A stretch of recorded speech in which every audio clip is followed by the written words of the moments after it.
So last time we introduced the notions of permutations and combinations. So basically, a permutation is a choice of k object from a set, and a permutation is an order collection. Okay, and why a combination is simply a subset. So the main difference between permutations and the combinations is that in permutation the order matters. Okay, and for combinations the order doesn't matter. So last time we were talking about the Newton's binomial theorem. Okay, so it is a formula which gives you the development, the expansion of this polynomial x plus y to the power n. Okay, so you can see here we have some the numbers of combinations of a set of n elements appear in the Newton's binomial formula. So that's why we also call these numbers the binomial coefficient. Okay?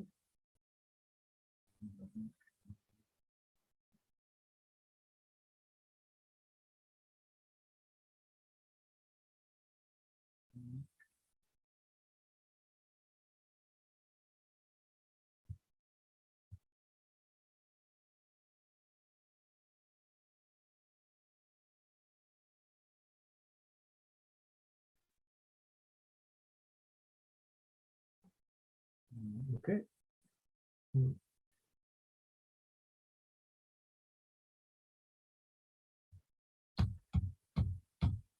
So there are some nice identities involving the binomial coefficients, and we will discover some of those formulas. Now, maybe. Recording in progress. Okay. So just a minute, a question. Have you asked the department about the recording of the lectures? Hello? Các bạn đã hỏi trường về cái ghi lại của các buổi học chưa?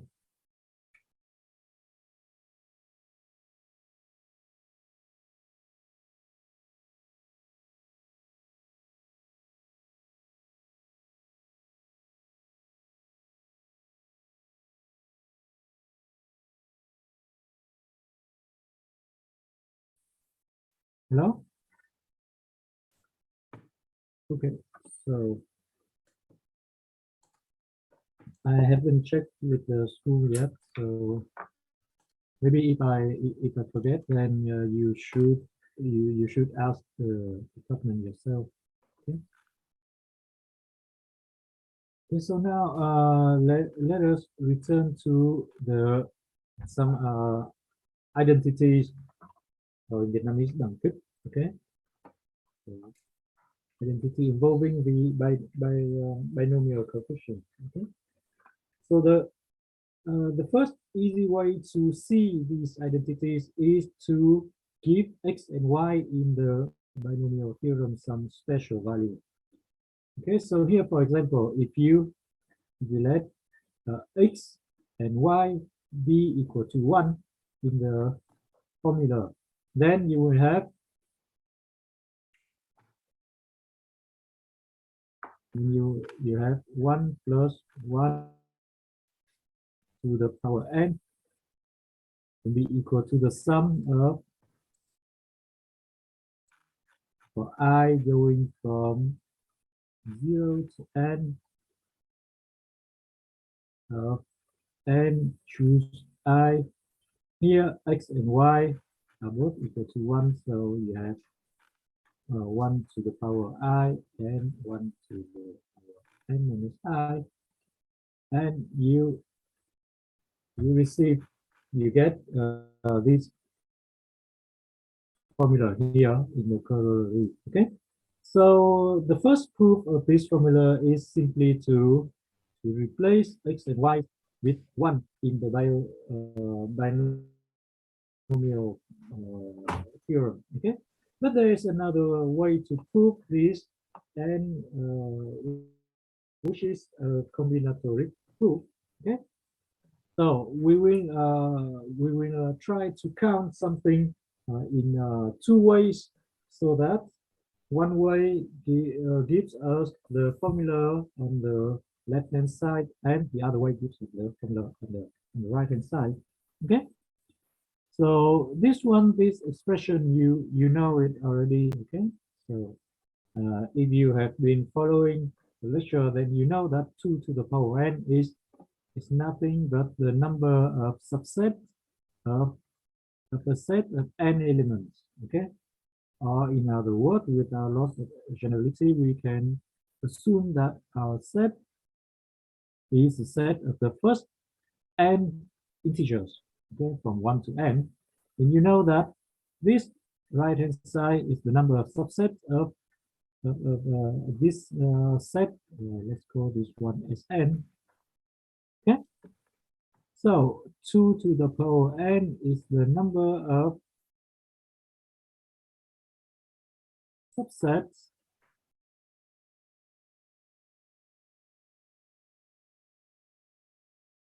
of our Sn. Okay, but we can also count the number of subsets of this set by uh, categorizing the subsets of Sn into subclasses according to the number of elements. Okay, so the the subset of Sn consists of the subset of size 0 elements. Okay, and you have the subset having 1 element, 2 elements, and so on, and up to n elements. Okay, and the number of subsets of 0 elements according to the definition of the binomial coefficient. You know that there are n choose 0 such subsets. Okay, and then similarly, there are n choose 1 subsets which have 1 element. Okay, subset of size 1, and n choose 2 subsets of size 2, and so on, and then n.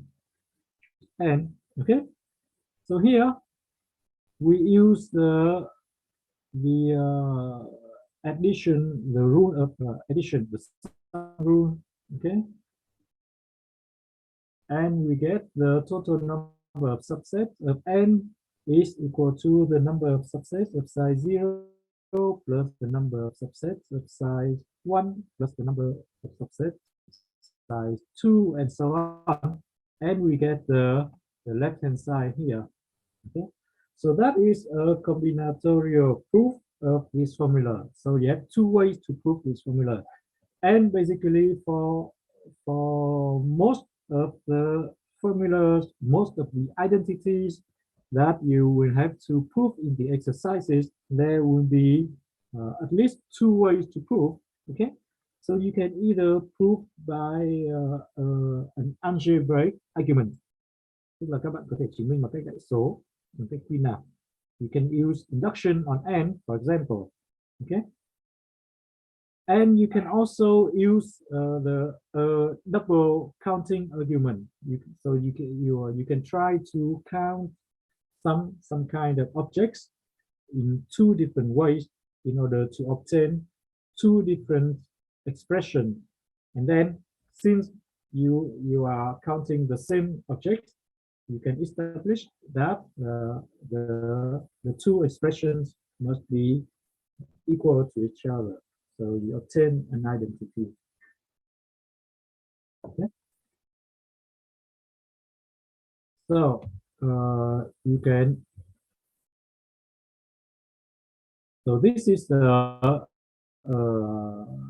an idea to prove this identity by a double counting argument. Okay, so you can count the number of subsets of this set of size n in two ways. Okay, so you know that it is this, and if you classify, if you divide the subsets according to their sizes, then you obtain the left hand side. Okay, and similarly, you can, if you let x be -1 and y be 1 in the binomial formula, then you obtain this. And you can rewrite this, because you can see that here the left hand side here is the sum of alternating signs, tổng đan dấu. Okay, sum of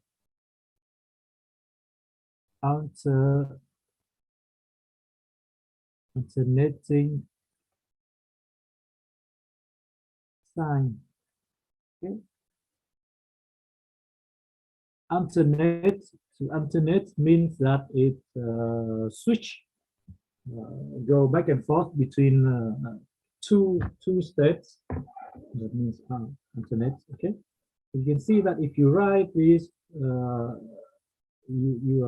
if you put all the positive, the terms of positive sign on one side, and the terms of negative sign on the other, then you will have something like n choose 0 plus n choose 2 plus etc.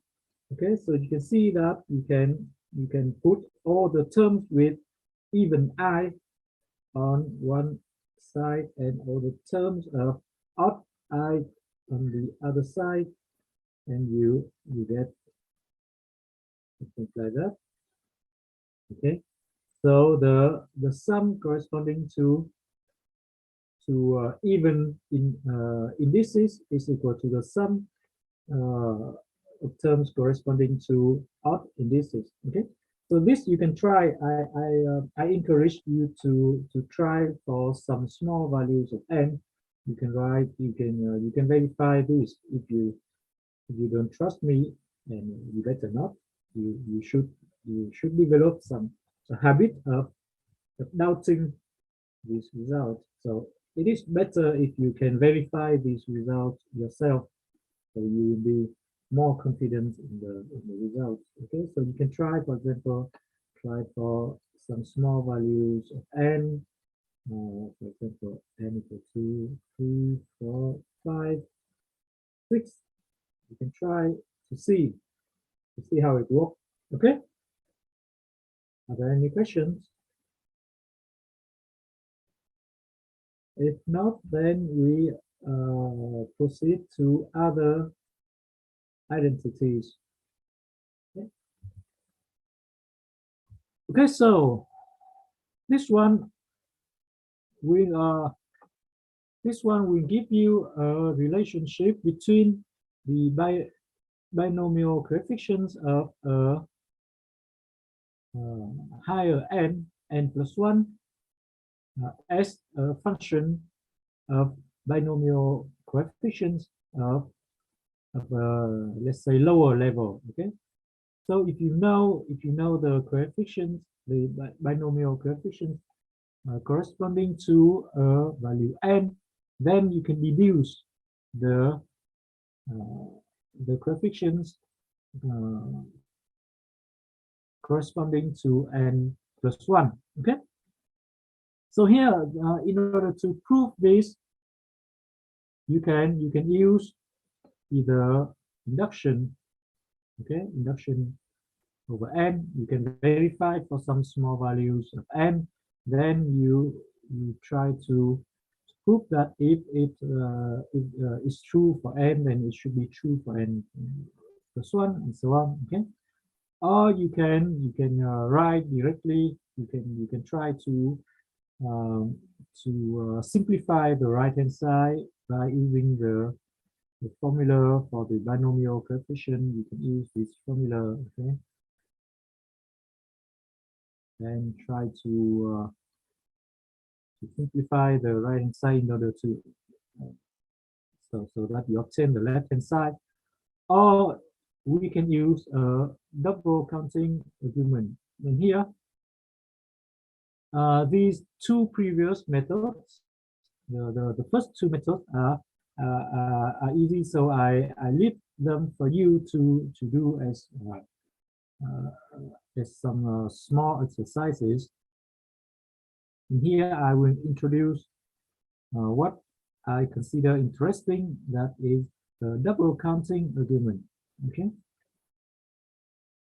So we will try to count some collection, some objects in two different ways, so that one way gives us the left-hand side and the other way gives us the right-hand side. Okay. So for the left-hand side, it is rather straightforward.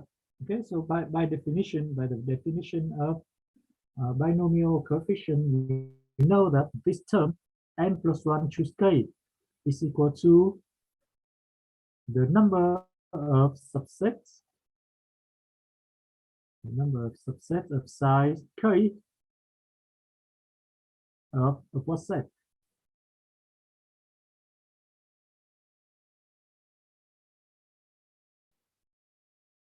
K of a set of n plus 1 elements. So without loss of generality, we can assume that it is the set of the first n plus 1 integers. Okay. And now, since you can see there is a plus sign here, so we will try to use the sum rule. Okay. So we will try to divide the subset of size k of the of this set into two types. Okay. So that one type is counted by the first term and the other type is counted by the second term. Okay. So here, let us fix the element n plus 1. Okay. So the idea is that we can divide this subset into two types. Type 1 are the ones that contain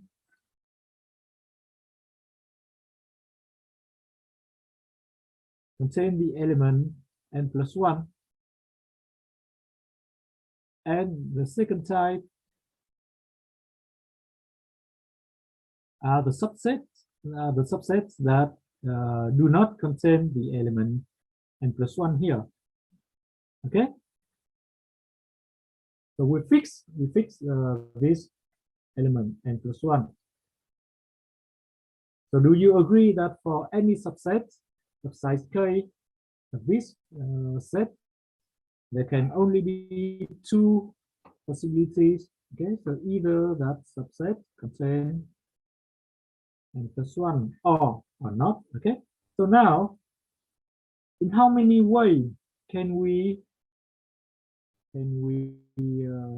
create a subset of size k of let's call this one s n plus 1. Okay, in how many ways can we create a subset of type 1?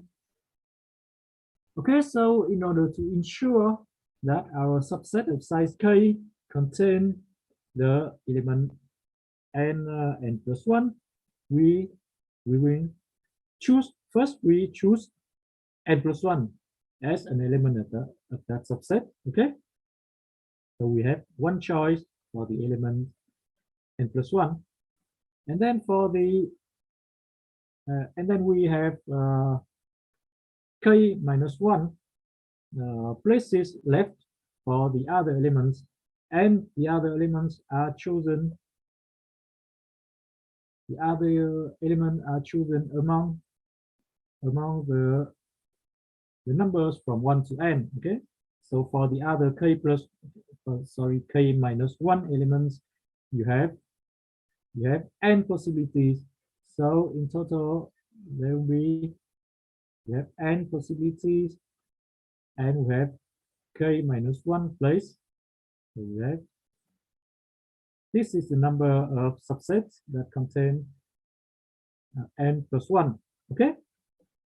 And in the other case, if the subset do not, if our subset of size k doesn't contain n plus 1, then we have to choose all the k elements from the set of n elements that are different from n plus 1. No, sorry, in here it should be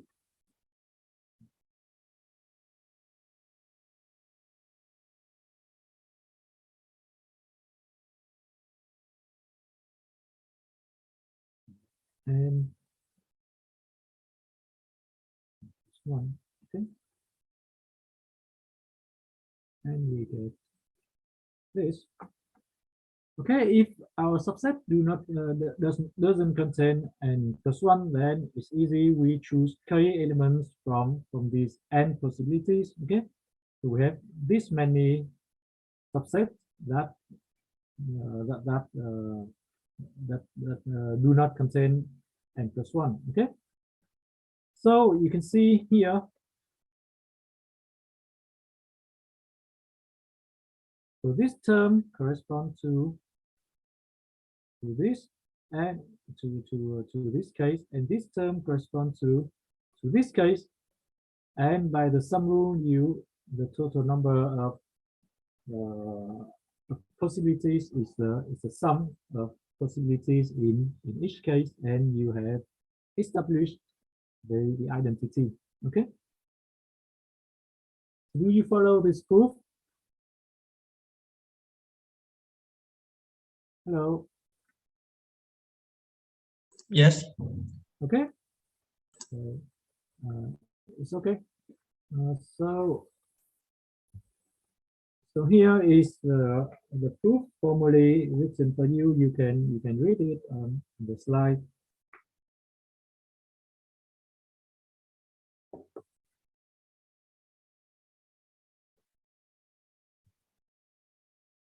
Okay, so here is an object that I suppose that some of you have already seen, and some of you have already known what this is. Okay, so this one is called the Pascal Triangle.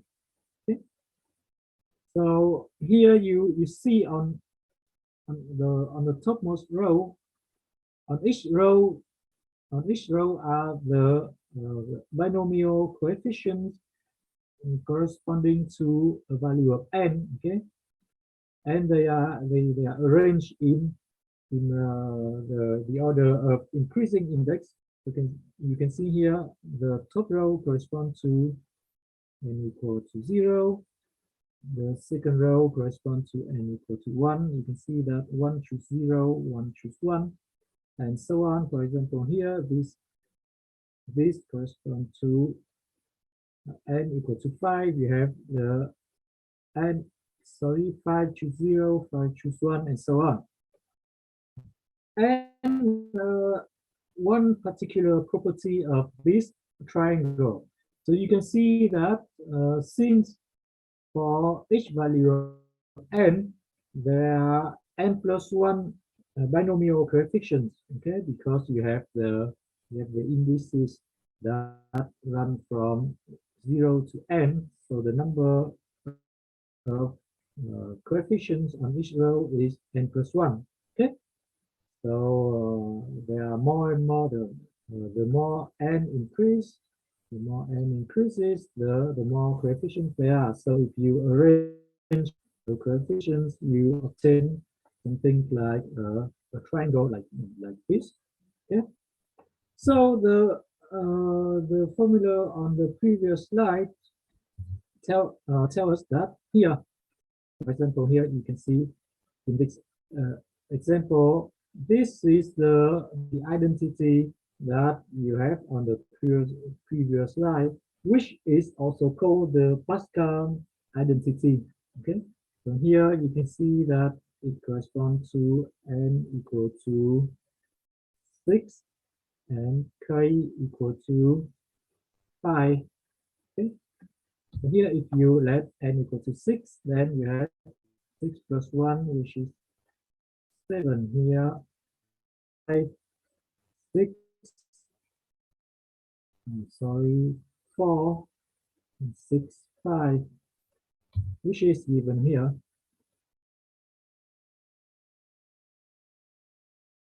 Okay, so basically, because of the Pascal identity, we deduce the property of this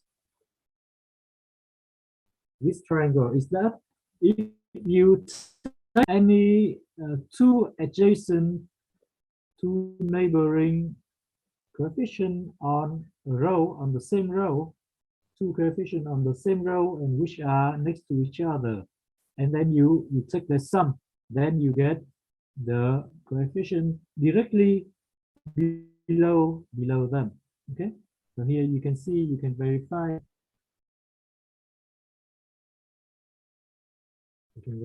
here. Of course, we only take the sum of we don't take the sum over the border of the triangle. So you can remark that it is always 1, of course, because n choose 0 equal to n choose n, and is equal to 1 for every n. But inside you can see, for example, here you have 1 plus 2 gives you 3, or here 21 plus 35 gives you 6, and so on. Okay, so this Pascal triangle is one of the most famous objects in combinatorics. Okay, so it satisfies this property that the sum of any two adjacent number on the same row is equal to the number on the row directly below those two numbers. So that property is the corollary of the Pascal identity. Okay.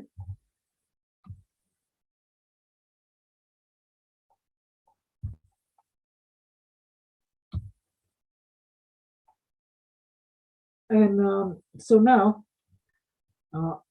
on this slide is another identity which is named after mathematician. I don't know if he is a Dutch mathematician. Maybe he's Dutch. I'm not sure. He must be either Dutch or German. I don't know. Okay. But anyway, this identity is called the Vandemand identity. Okay.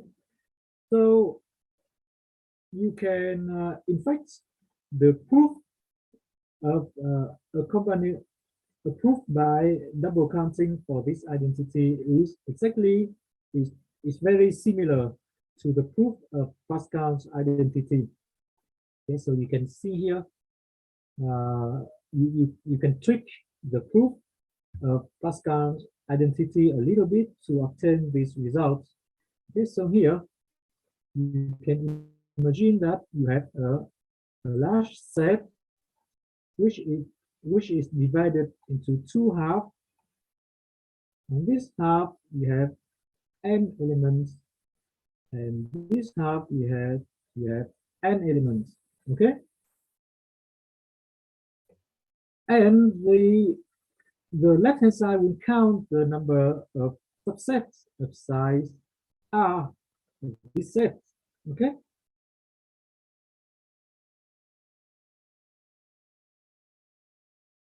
and in fact, in order to count the, you can see that if you draw the Venn diagram like this, then each such set of size r in fact, okay, is composed of two halves. Okay, the first half contains I elements in this in the right half of the big set, and the other part contains the other r minus I elements which belong to the left part of the bigger set. Okay. So here, in order to count the number of subsets of size r of this big set of n plus n elements, you can divide those subsets into subcategories, into subclasses of sets, such that in the class I, our set contains exactly I elements in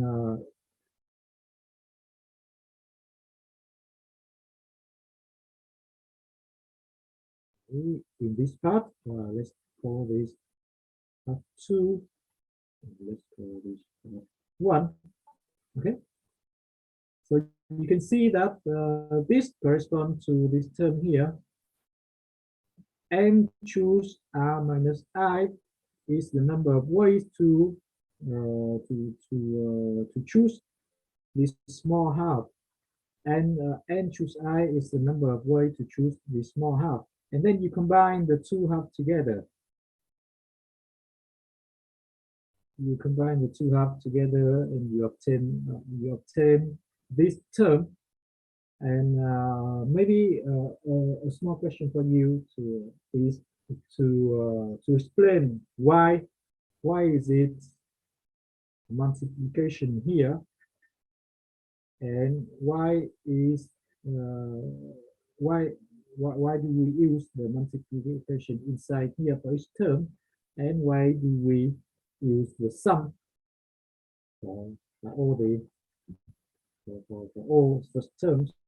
Okay, so maybe I suggest you to revisit the first lecture to see why the reason why we apply different rules here in this formula. Okay. So here basically the idea is the same. The idea is to count the number of subsets of a certain size. Here R. Okay, R is fixed. It's the fixed size of a large set of n plus n elements. Okay, and then you can take the R element at once, or you can choose one half and another half. Okay, and then you can combine. Okay, so the proof is written here. So you can see that the left-hand side counts the number of subsets of size R of this set, okay? And then you divide the set from 1 to n plus n into two parts. The first part consists of elements from 1 to n. So this part is of size n, and this part size m, and you choose some I elements from the first part and R minus I elements from the second part, and you obtain the right hand side. Okay.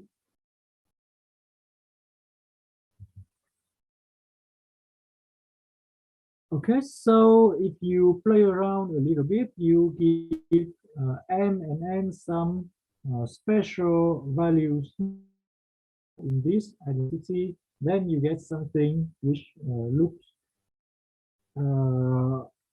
more beautiful or more symmetrical. For example, if you let m equal m, n, and r to be all the same, then then you have n plus n, choose n is equal to the sum I going from 0 to r, which means from 0 to n of n I, and choose I, and n choose r minus I. Okay, so if you let all these values be the same, then you get this. So this is 2n choose n. Okay, and why do we have this equality here? In fact, because n choose, sorry, is n minus I. Okay? So, but you know that n choose n minus I is exactly equal to n choose I. So you have this term square here. Okay.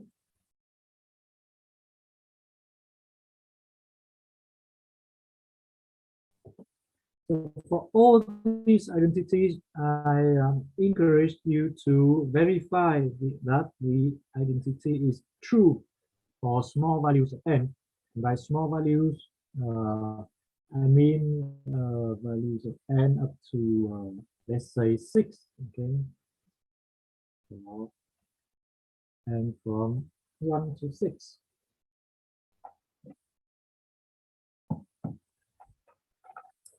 Okay, so you can hear, you can see that in the two examples of Pascal's identity and Vandemand identity, you use similar technique, that is counting the number of subsets of a certain size of a big set in order to establish a combinatoric identity. Okay, so here in the last example, I will give you another way to count the. So here in this example, we also use a double counting argument, but instead of counting the number of subsets, we will use the binary string to count. We count a different process of binary string. You can see that you can say that in fact there is a correspondence between the binary strings and subsets. Okay, so that's how you have counted. You have proven that the number of subsets is equal to 2 to the power n. Okay, but sometimes when we, even though they are equivalent to each other, sometimes when we change the way we explain, here we use the language of binary strings. It may be easier to understand, to visualize our proof, our counting process. Okay. So here this identity says that if r and n are two integers such that r is smaller than or equal to n, then we have this identity. Okay, so you can see that you can try to count some number of subsets, but here it is rather difficult because here the size, if you choose to count the number of subsets, then the size of which you can choose is not fixed. Okay. So here you have, if you decide to count the number of subsets, then here you have subset of size r plus 1. But here you will have something of size r, and what will make it difficult for us is here the index. That one is the size. If you decide to choose all elements from some sets, then you have something that run here, which didn't appear in our two previous proof of Pascal's identity and Vandemand identity. Okay, so here we will try to look at it another way. Okay, so if we identify a subset with a B string, then this will be the number of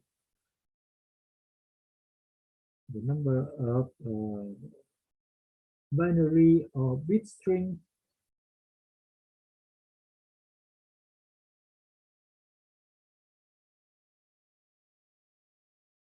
of size n plus 1, okay, in which there are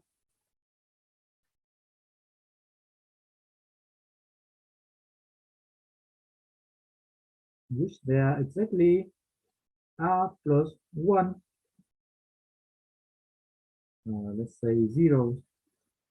Okay, so here, for example, let's take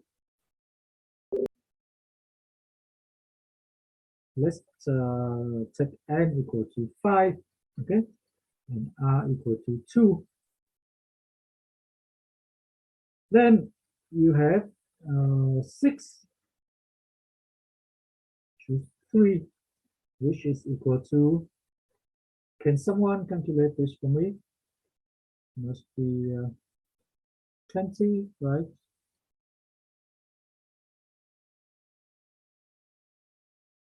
Okay.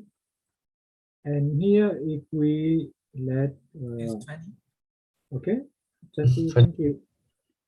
And here, if we let I running from 3 to 6, then we have 3, choose 3, plus 4, choose 3,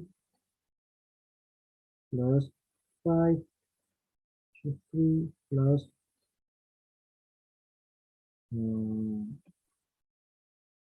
sorry, it's not 3, but it should be 2. Okay.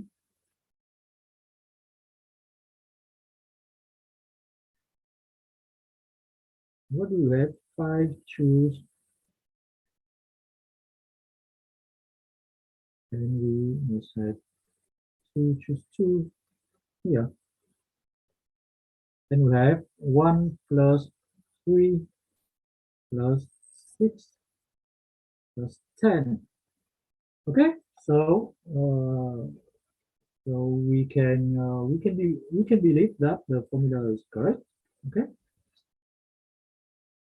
so but how can we prove this? Okay, so if we 20 is too much, so how can we classify? So let us take n equal to 3 and r equal to 1. Okay, so we will have to enumerate we count the number of binary strings of size of 4 bits, in which there are 2 zeros. Okay, so we can have 0, 0, 1, 1, 0, 1.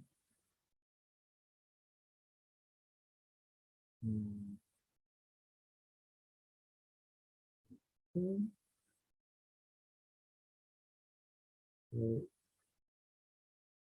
0, 1, 1, 0.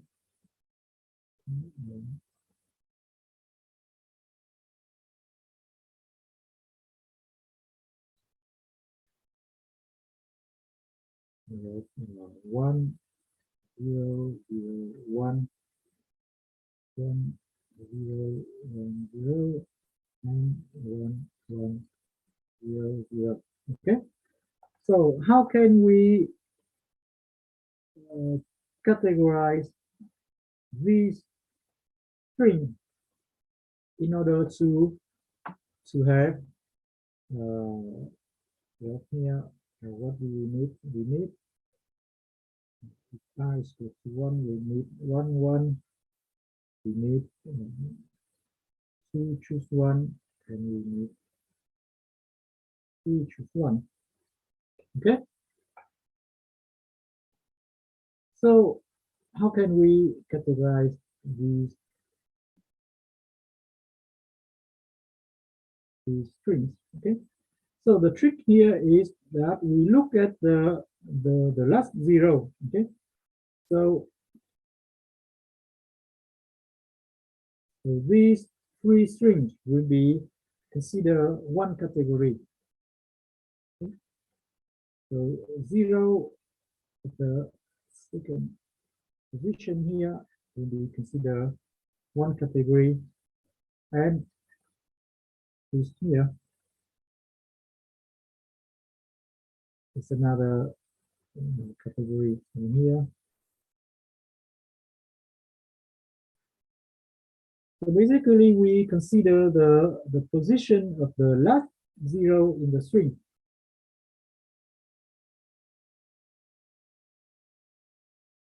So let's see how it works. So if the position of the last zero in the string is at position k, then you know that since it is the last zero, the remaining parts will be all ones. Okay. So suppose that this is the position I. So since we have r plus 1 0, I should be greater than or equal to r plus 1. Okay, because it is the position of the last zero, and we have r plus 1 0.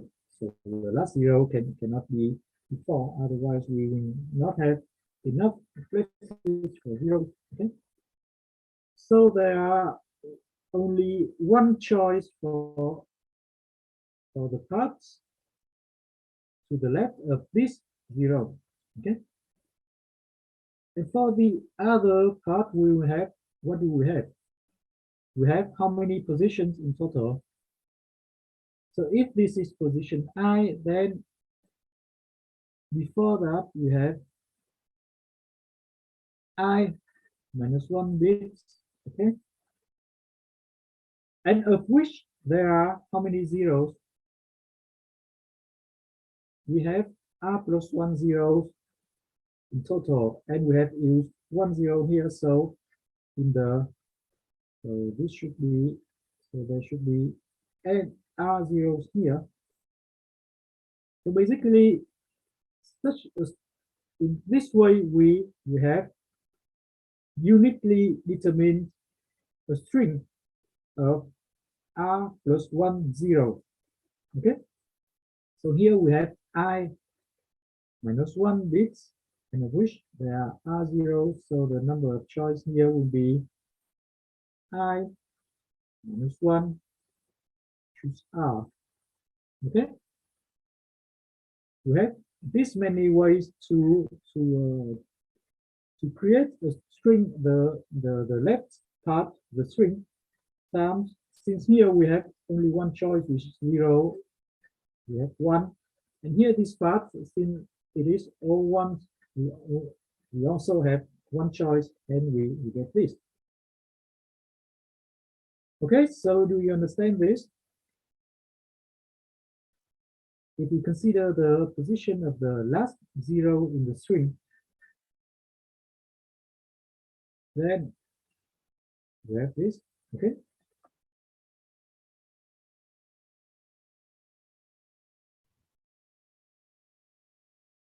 so basically we divide the set of string into subclass, and the class number I corresponding into subclasses according to the last the position of the last zero. Okay, so basically in the case general last zero at I position. Okay, so I is greater than or equal to r plus 1. Okay, so for each such I, we have this many strings. So the total number of strings will be, we let I run from r plus 1 to n plus 1. Okay, since we have a string of length n plus 1 of I minus 1 choose r. Okay, so here you can see something that is that seems off here, but in fact everything is okay. You just change the variable here.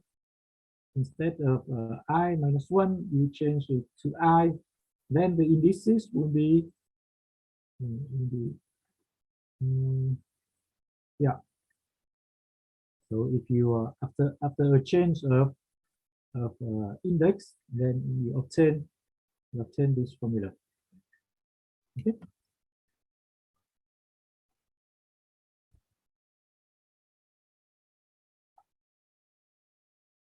Okay, so here is the proof written in a more formal way. You can consult it in the slide. Okay.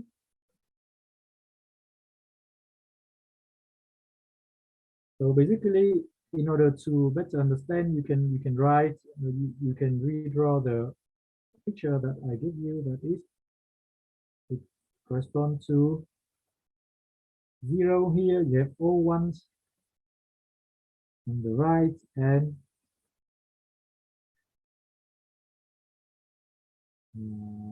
so this is a little bit different because I've switched the row of 0 and 1, but the argument is the same. 0 or 1, it doesn't matter. So here, in order to be like this, you have 1 here, you have all zeros, and in front of it you have R1s and I minus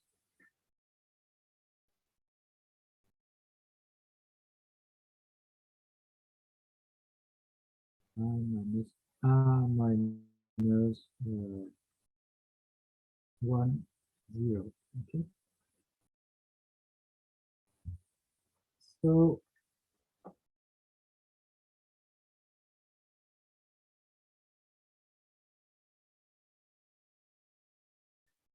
do you follow the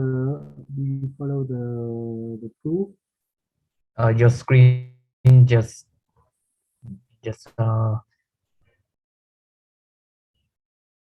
teacher, you don't share the screen. The screen just, yeah.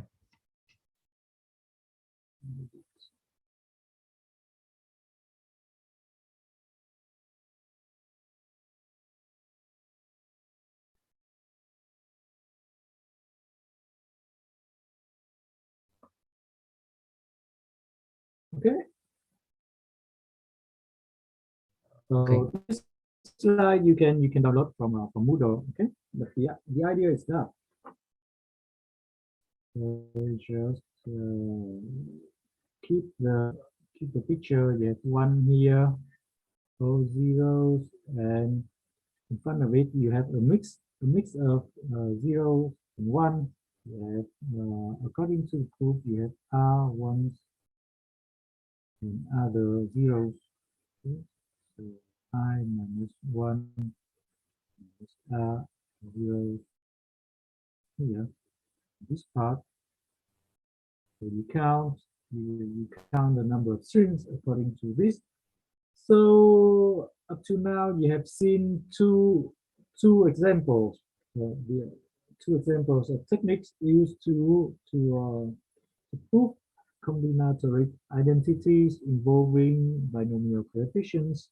Okay, there are plenty of such identities in the exercises, so you can practice in the exercises. And of course, if you don't if you are stuck, then you can always ask your tutorial teachers for hints, ideas. Okay. So are there any questions about this part?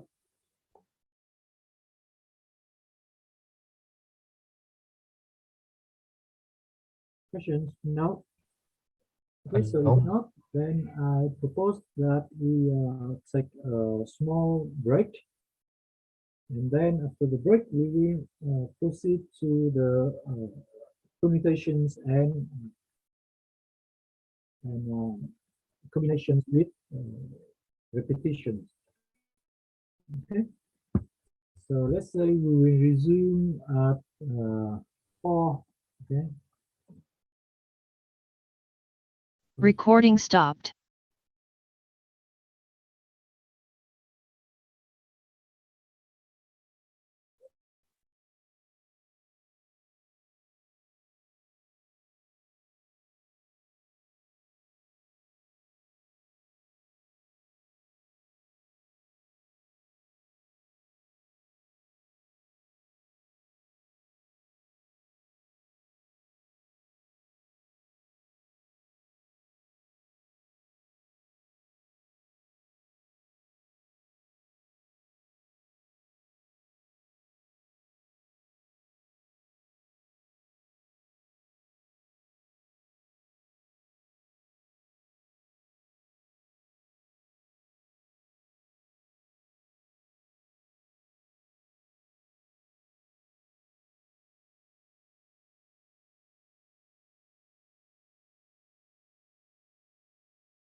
Okay. So we have seen permutations and combinations, which are collections of objects chosen from a certain set. But the permutations and combinations that we have seen uh, did not allow repetition. Okay, so even though they are different in that permutations are ordered and combinations are not ordered, there are in both cases there are no repetitions allowed. But sometimes in practical problem, we need to allow repetitions. For example, let us start with a simple example. If we throw a die twice or equivalently standard dice, then you know that on each die there are 6 numbers from 1 to 6. So when we throw two dice, then the total number of possibilities, if the order matters, then according to the product rule, we will have 36 possible outcomes. Okay, so you have 6 possibilities for the first die and 6 possibilities for the second die. So in total, we have 36. Or if you consider 3-letter initials of random peoples, for example, my initial is T, or and suppose that all the initials, we consider all possible initials that can be formed with the English letters in the English alphabet. Then you know that since each letter has 26 possibilities, the total number of 3-letter initials is 26. 26 group, which is roughly 17,000. Okay.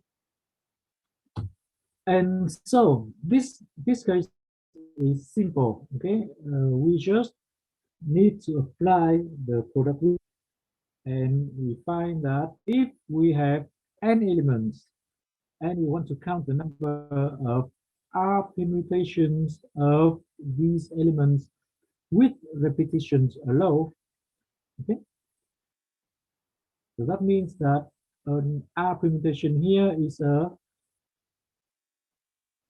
an ordered collection of r objects, okay, and here we allow the objects to be the same as each other. So if repetition is allowed, then according to the product rule, since we we just choose each position independently. Okay, so here we have n for the second positions and so on. And according to the product rule, you have n to the power r in total. So this one is very simple. It's straightforward. Okay.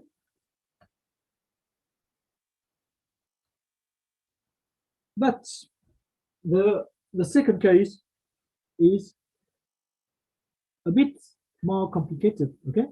So here, in the case of permutations with repetition, since the order is important, we only had to apply the product rule. But here, in this case, if we consider the combination with the repetition. That means that we want to count the number of collections of R objects of n types. Okay, so here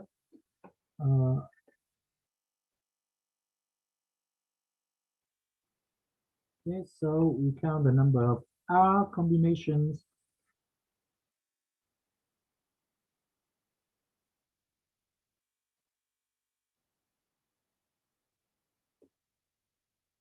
of n objects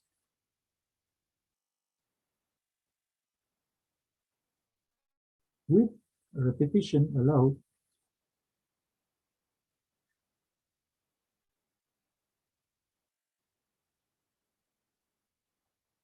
Then it is a little bit more complicated. Okay, so you can guess that the number of R combinations will be smaller than the number of R permutations because we have to account for the cases which are the same. For example, in the previous case, if we throw 2 dice, then we have and we and if the order matters, then we only have to choose the outcome for the first one and then the outcome for the second one. We have 6 by 6, which is equal to 26 possible outcomes. Okay, so but in the previous case we have distinguished these two cases. Okay, for example, 1 2 and 2 1s will consider two different outcomes. But here, if the order doesn't matter, that means that we consider 1 2 and 2 1 to be the same case, then obviously the number of outcomes will be fewer than 36. Okay, but how do we count? So one way is to you can write the outcome as ij. Okay, you impose in order to not allow an outcome to be counted twice, you impose that I should not be greater than j. Okay, so in this case, if you impose this condition, then you only have the case 1 2, but you don't have the case 2 1 because it violates this setting. Okay, so in this case you can this is a small example, so you can enumerate the cases directly. You have this until 1 6. Okay, and then you have, since 2 1 is not possible, you have 2 2, 2 6, and so on. So here you have 6 outcomes, 5, and finally you have 6 6 here. You take the sum, you apply the sum rule here, and you get a total of 21 cases. Okay, and here in this case you have 10 possible outcomes, which is quite which is significantly smaller than 36. Okay, so if you so this is a small case, and then when you if you study advanced, not advanced, but some more, if you go if you study some algorithm, then you see that you can, in fact, you can program, you can have an algorithm to count the number of such of outcomes of such a similar example using what is called the paradigm of dynamic programming. Okay, so that is for those in computer science. You have tools to to calculate those. But here in this case, you can count by hand like this. Okay. So you can list all possible outcomes, and you find that it is 21 instead of 36.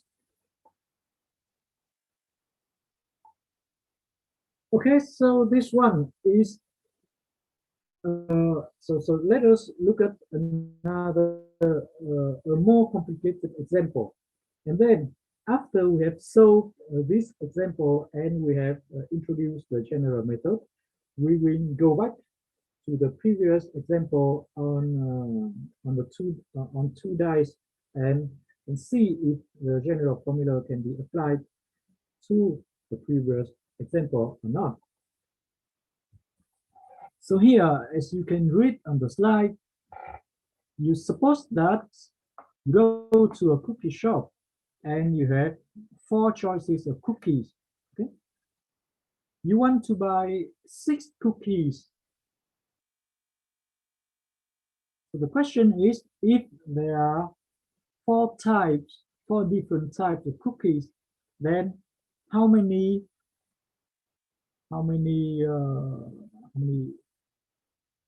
different choices of 6 cookies are there? Okay, for example, let's say that you have butter cookie.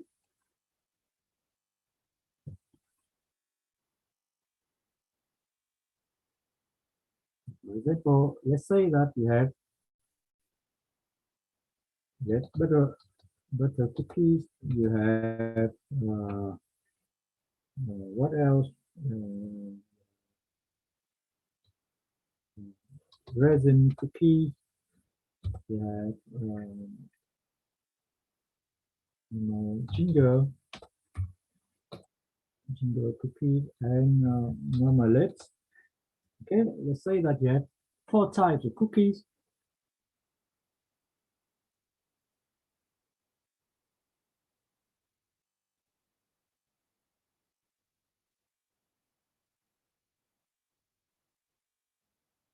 Okay, chocolate. Thank you.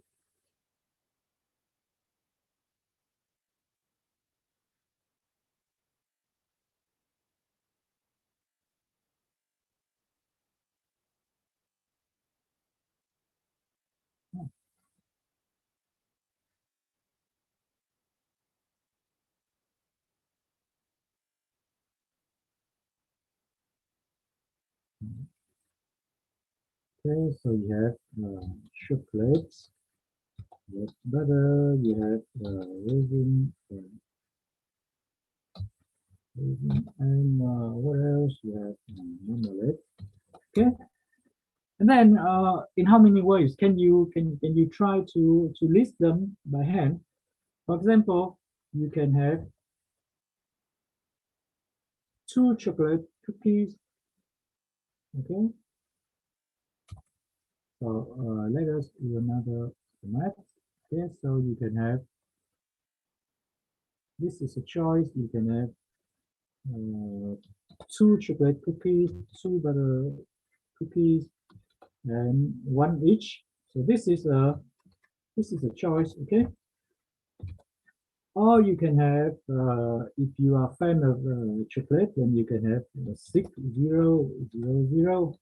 Okay, or you can have, of course, you can have if you prefer raisin cookies and marmalade, then you can have 3 3 and so on.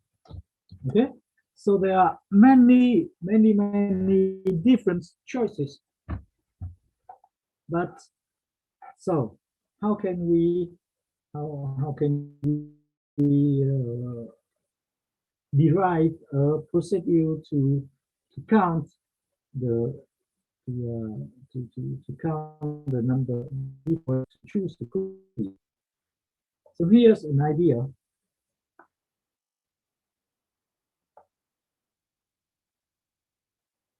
Here's an idea.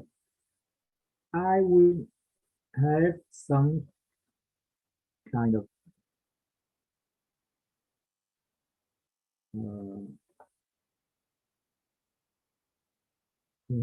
I will have some kind of boxes, okay, with separators between different type of cookies. Okay, so this is chocolate cookies.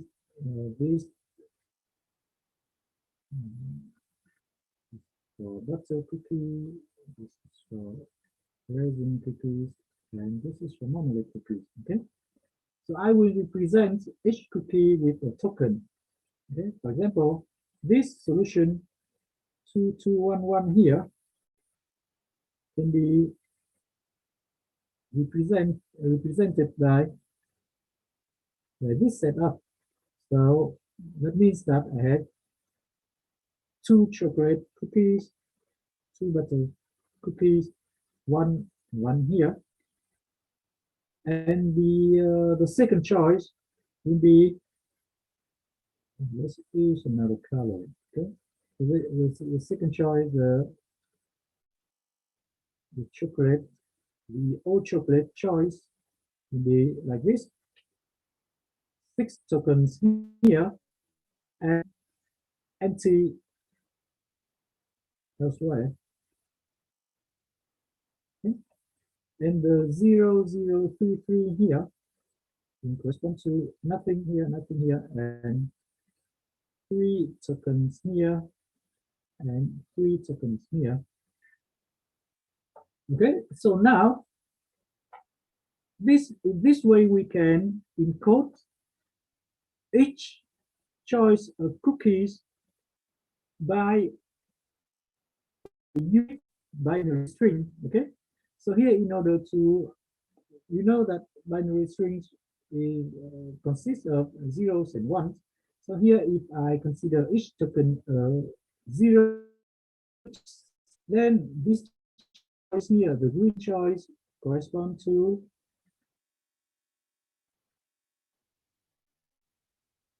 can you hear me?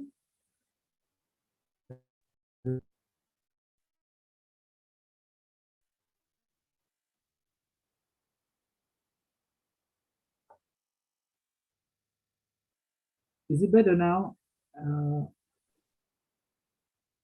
I saw on my Zoom there was some notification about internet connection. So is it okay now? Yeah. Yes. Okay, so I assume yes. Okay, so here, this one we have none here. So this one will correspond to, there's nothing here, then 1, then nothing, then 1, then 0, 0, 0, 1, 0, 0, 0. Okay. And now for the blue one we have 0, 0, and separator 0, 0, separator 0, separator 0. And the red one will be 0, 0, 0, 6, 0 consecutively. Then 3 ones with nothing between them. Okay. So in this way, we have encoded each choice of cookies, of 6 cookies, by a binary string. So here you can see that the spaces between two ones in the string will correspond to the amount of each type of cookies. Okay, so to the left here, the part to the left here comes to chocolate cookies. So here there is nothing to the left of the first one. That means that there are no chocolate cookies. So here in this, in the second case, there are 2 chocolate cookies. Okay. So basically, you can see that there are the length of each string is equal to 9. Okay. So here, the idea is so each choice is encoded in a 9 bits string, okay, with 6 zeros, which correspond to cookies, and 3 ones, which correspond to the separators between the types of cookies, okay. So in this way, and conversely, you if you are given an arbitrary string of 9 bits in which there are 3 ones and 6 zeros, then you can derive a type of cookies. For example, if I give you, let's say that I give you this string, I give you 0,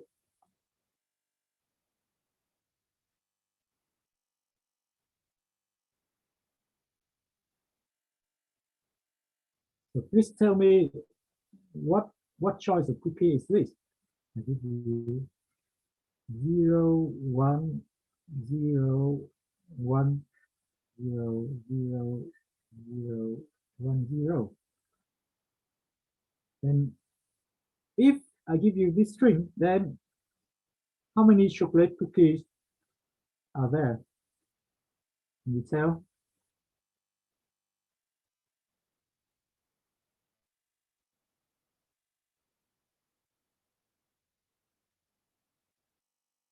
How many chocolate cookies are there?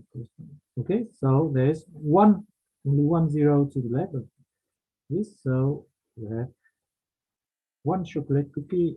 And how many butter cookies?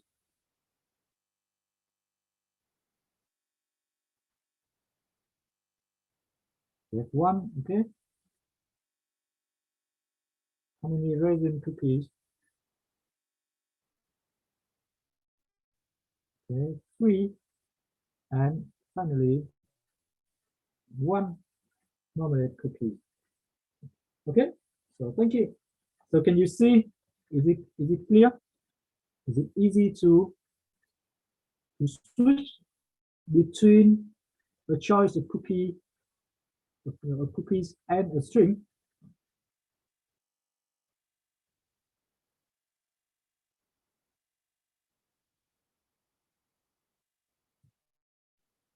So the key idea here is that you have established what in mathematics is called bijection. In Vietnamese, song ảnh. Okay, bijection between the set of choices of cookies and the set of 9-bit strings with 6 zeros and 3 ones.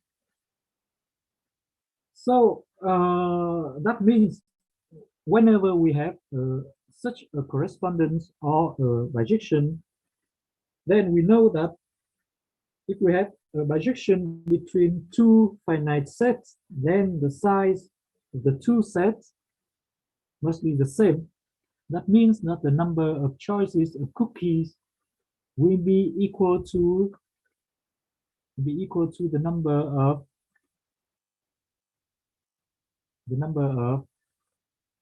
these objects, number of bit strings with 6 zeros and 3 ones. And how many such bit strings are there?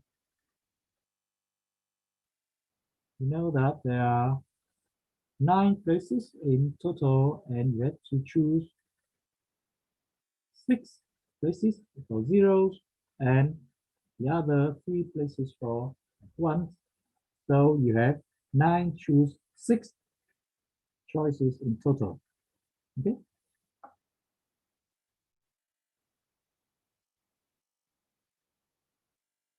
So do you understand this method? Yes. No. So which part don't you understand? Okay, so I repeat. We So we we encode each choice of cookie by a string. Okay. So here in this picture, I draw a container of cookies. oh, I understand now. Okay, with 3 separators. Okay, and in the string I use 1 as a separator and zeros as the token of cookies. Okay, so here, for example, there are 3 zeros between these 2 separators that correspond to the second and the third separator. That means there are 3 resin cookies. Okay, so there is a correspondence between each choice of cookies and the binary strings, and we have already known how to count the strings, so it becomes easier for us. Okay, so now that we know that the number of choices is equal to the number of binary strings, we have all the tools to count. Okay, replace either this, or if you want to choose the positions, the places for ones first, then is 9 to 3, which is the same. Okay, so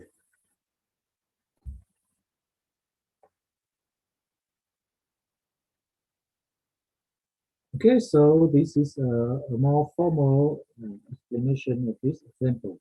Okay, so you replace, you have 0, 0, 1, 0. Okay,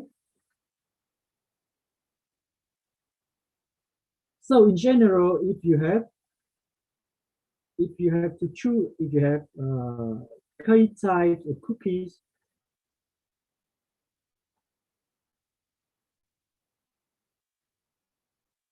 and you have to pick n cookies, then how many ways are there? Can someone tell me?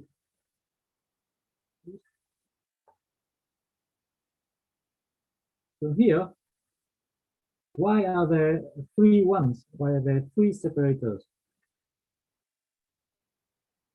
So we remember that 3 is not an arbitrary number. 3 is equal to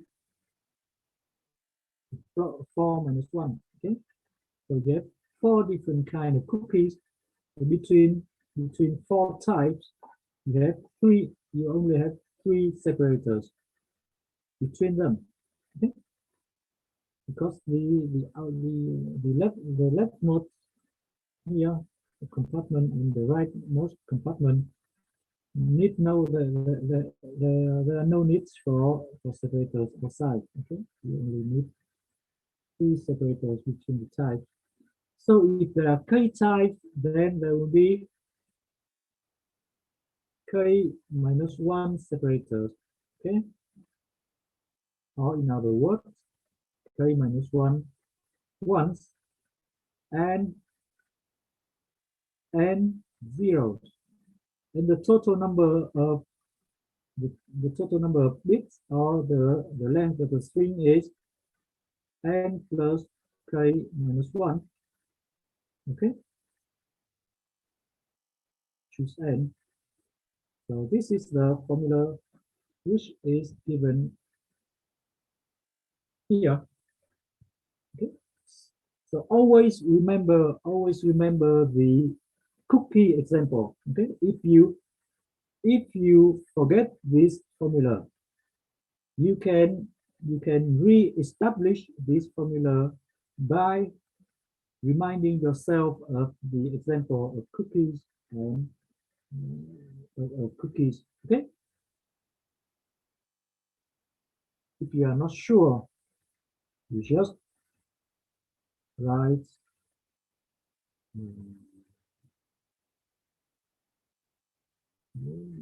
just like not create the R types of cookies and N cookies. You draw the picture with the box.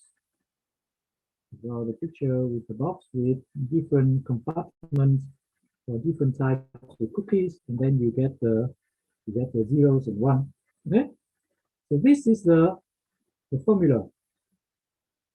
So here I write it in this form, or if you prefer the more standard notation, you can write it as this. Okay, so here now, let us apply this result to find the. Let us go back to the example of two dice. Now here, in this example, what are the types and what are the cookies? Can someone tell me? In this example, how can we apply the formula that we have just seen to this example? In this example, what is R? What is N? How many types are there?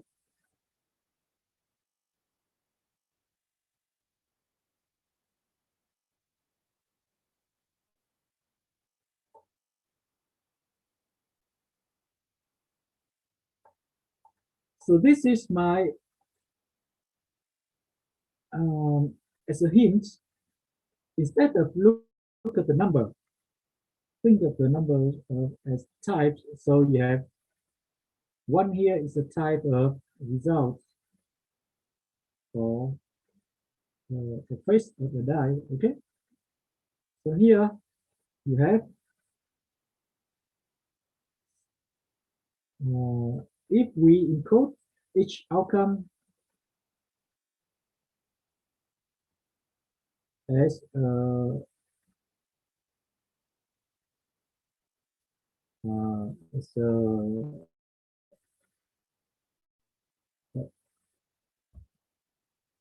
as a six tuple of numbers, then this 1, 2 will correspond to one time we got 1 and one time we have 2, and the other outcomes 3, 4, 5, 6 we get 0 times. Okay, and similarly, if you get 3, 3, then you will get 0, 0, 2, 0, 0, 0. Okay, so here in this case, you have your N is equal to how many cookies are there?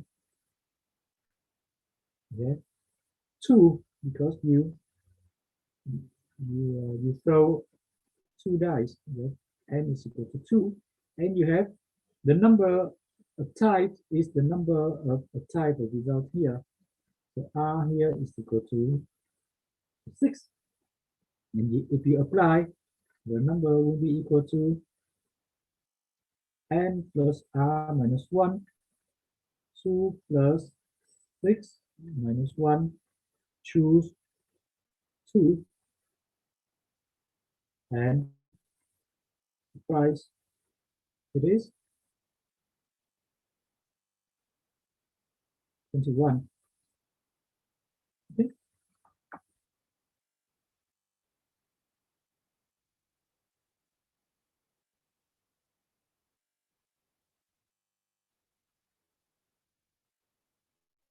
Okay. Yeah, thank you. Thank you, Mai Hải Đăng and Đức Thái. Okay, you got the answer. Okay, the string on which example? On the example of the dice or on the example of cookies? The dice. Okay. Okay, the thing here is we will encode each outcome of the dice as the number of times each face appear. Okay.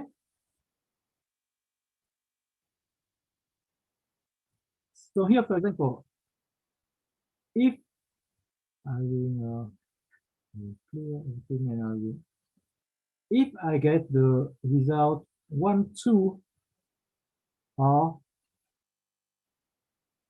2, 1, that means that I will count the number of times each face appear. That means that the face with 1 dot will appear once. The face with 2 dots appears once, and the other 0. Okay.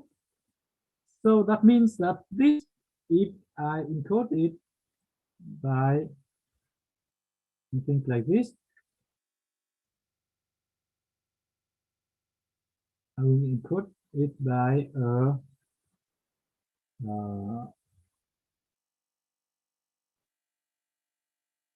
how can we call it?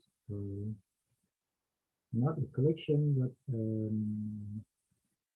a 6 tuple of, is this 6 tuple or 6 tuple? So here, the number 1 here means that 1 dot, we have 1 time 1 dot. Okay. So if you get, for example, let's say 4 and 4, okay, then that corresponds to 0, 0, 0, 2, 0, 0. Okay. Here, this place 1, 2, 3, 4, 5, 6. Okay.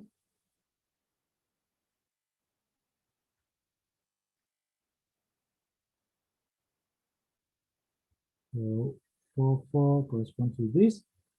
2, 1 corresponds to this. Okay. Okay, and once you have this representation, then you know that there are 6 types of cookies, and then we proceed as in the cookie example. Okay, so you can see that in these counting problems, the formulas are simple. There are not many formulas. Okay, you can count the number of formulas you see in a lecture on 1 or 2 hands at most. Okay. But the difficult thing is how to modelize the problem, how to translate the problem into the formula that you have already known. Okay? So here, if you look at the numbers 1, 2, or 2, 1, or 2, 2, etc., then it will be very complicated. But if you think that you only count the number of ones, the number of twos, and so on, then you can think of the different type of faces of a die as the different types of cookies. Then you can encode it into a string. For example, this one will be 0, 1, 0, 1. With this, suppose 1, 2, 3, 4. And this one will correspond to 1, 1, 2, 1, 2, 3, 4, 6. Okay. So in this way, you can use binary string to count these.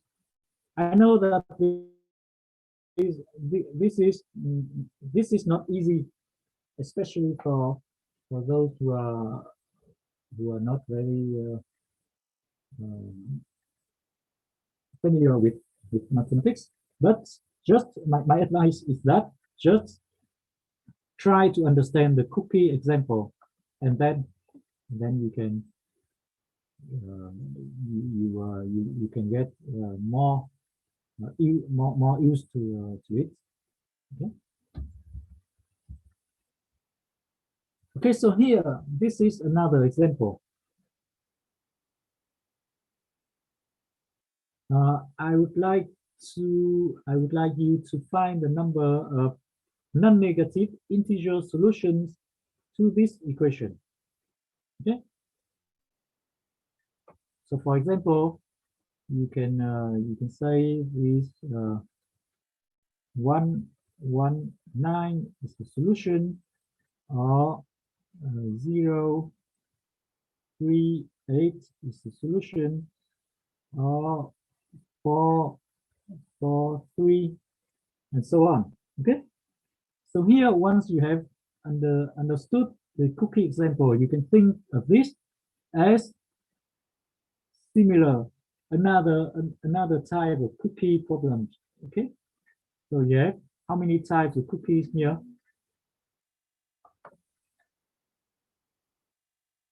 Can you see the similarity?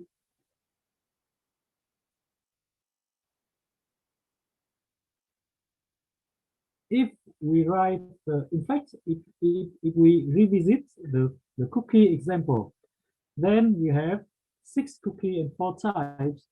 And in fact, the previous cookie example can be written as a similar equation. Okay, you have x1 plus x2 plus x3 plus x4 equal to how many? 6. Okay, so here basically it's the same example. You choose 11 cookies among 3 types, and the number of cookies can be 0. Then you can apply the formula to find the number. In fact, the number of non-negative integer solutions to this equation is equal to the number of choices to pick 11 cookies among 3 types of cookies. Okay. Let me see. So here you have n is equal to 3. n is equal to 3, and r is equal to 11. Then you have 3 plus 11 minus 1. Choose 3. Okay. 3 minus 1. Okay, so you have 13. Choose 2.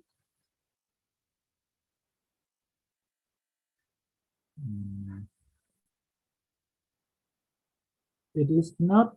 It's not 91, but it's 78, right? 6 times 13 should be it.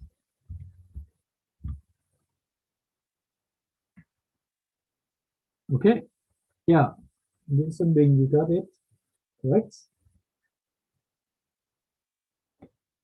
Okay, so does everyone understand this example? Basically, it's the same formula, but under another form. But you can see the similarity between this example and the cookie example. In fact, you can translate between the two. You can express the cookie example as a problem of counting the number of solutions to an equation of this type. Okay,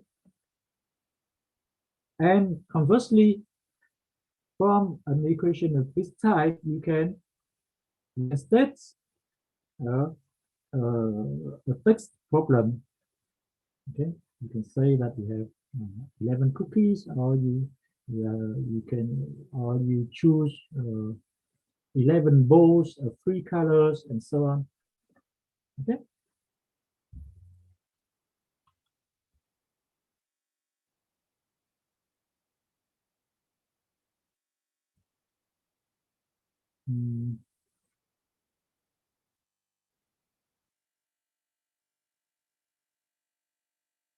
11. Yeah, you have a point.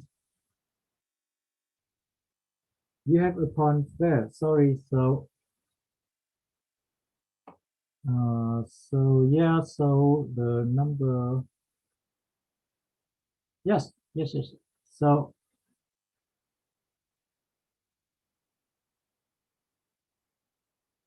each x can be 0. So it's non-negative. It's not positive. So we should count 0. So effectively, there are 12 choices. Okay, so good point.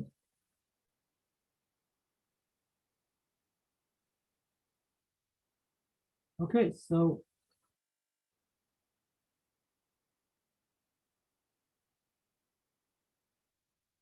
yeah, so the 91 was a correct answer. I'm sorry. So thank you for the correction. Very good.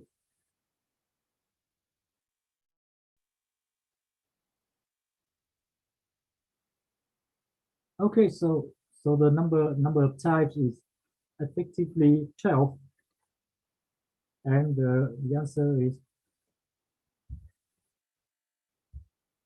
so I will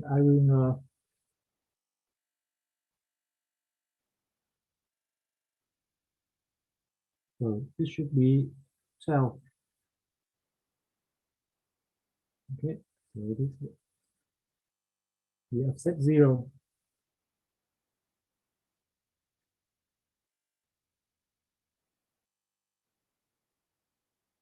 Okay.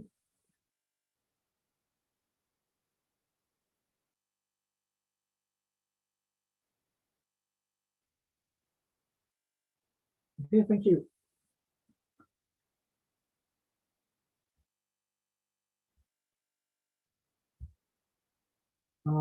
So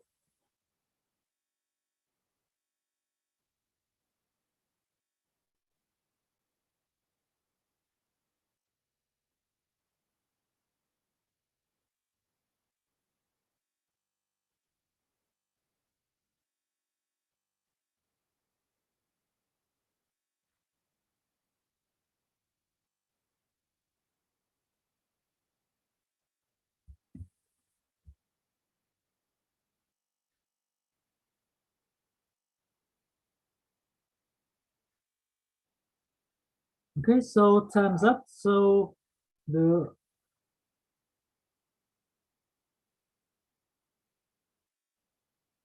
we will continue the next part next week. Okay.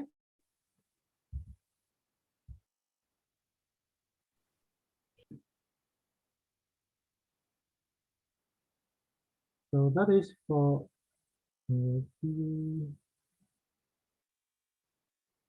excuse me, do we stop next?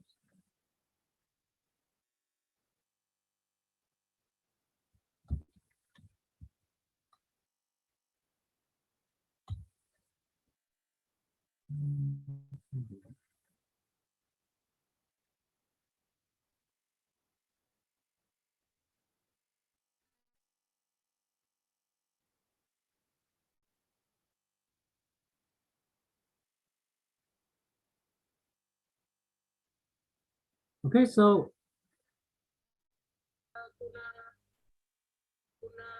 time's up. So we will continue next week. Okay. So thank you for your attention. Okay. If you have questions, you can ask me on the forum, or ask me by email, or ask in directly in the tutorial class. Teacher, Yes.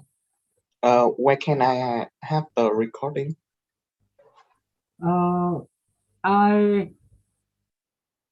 I chose record to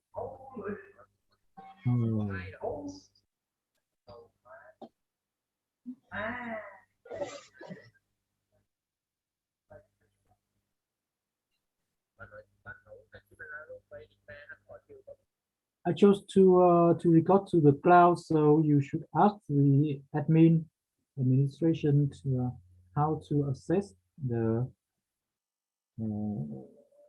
recorded lectures on the school's Zoom account. I'm not the owner of this Zoom account, so you should ask the department, Miss Quinn, I think, the IT. I already notified them about this, but it seems that they are currently very busy with many stuff. So maybe you should remind them so that they don't forget.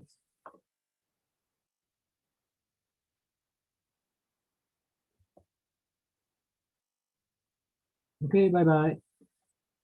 Bye. Thank you. Goodbye, teacher. Teacher. Goodbye, teacher. Goodbye, teacher. Bye, teacher. Thank you. Bye, sir. Goodbye, teacher.